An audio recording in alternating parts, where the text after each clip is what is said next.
Hello and welcome to week one.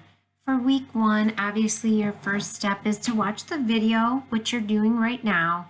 You'll move on to the reading assignment for week one. If you click on the link, you'll notice that you're reading chapters 3 and 6 in Patterns for a Purpose, and you'll be reading chapters 21 and 22 in the LB Brief. If you are using the LB ebook, you'll be looking at chapter 12A through E. You've got the PowerPoint about writing a narrative using description to help you unpack the chapters 3 and 6 if you need that. When we move back to the assignments for the week, always go to review after you've done your reading. This week we're working on project number 1. Project number 1 is a narrative. The draft is due Sunday at 11:55 p.m.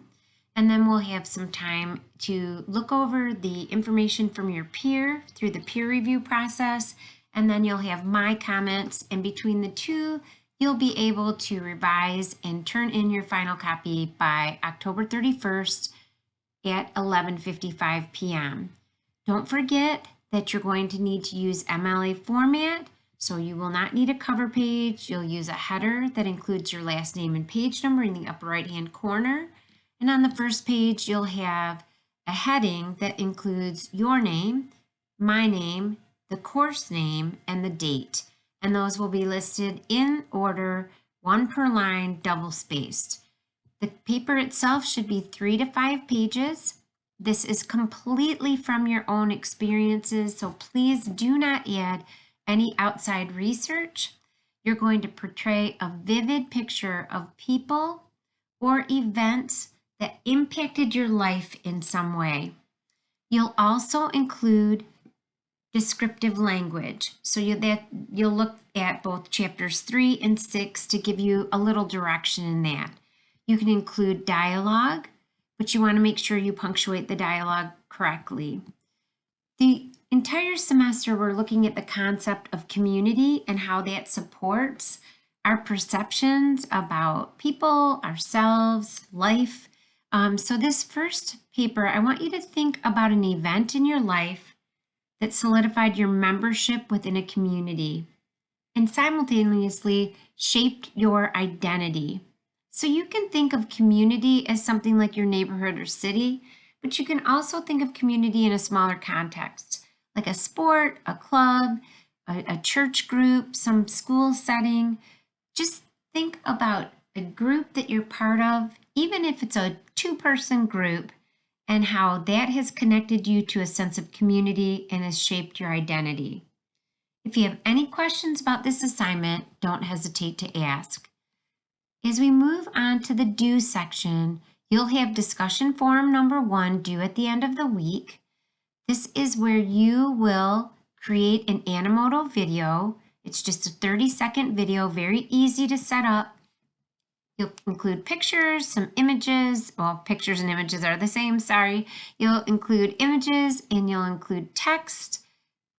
Music is easy to add because Animoto has selections that are already embedded, so you can listen to those, or you can upload music of your choice. Once you've created the video, you can either attach it or include the link in your post. Make sure though that you click on produce, that once you've moved past creating the video, you've produced it so that you do have a link that we can watch or an MP4 that we can access by just simply clicking on that particular file.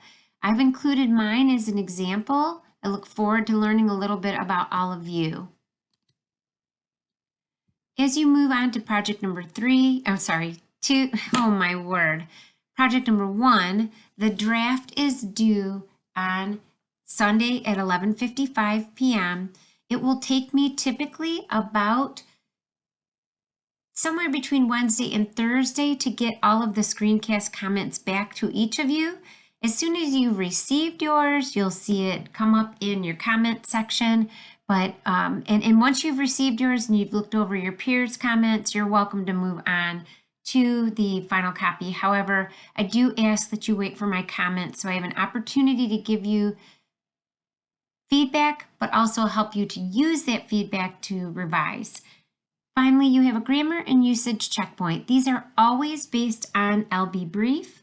And so when you've read through that particular section, you'll have a short grammar and usage checkpoint every single week that just assesses the things that you've learned in that particular unit in the LB Brief.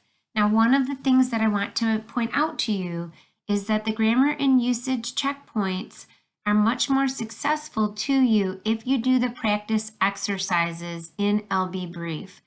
Reading the information is good, but take some time to do at least some of the practice exercises in order to prepare for this little checkpoint. If you have any questions about the week as a whole, let me know.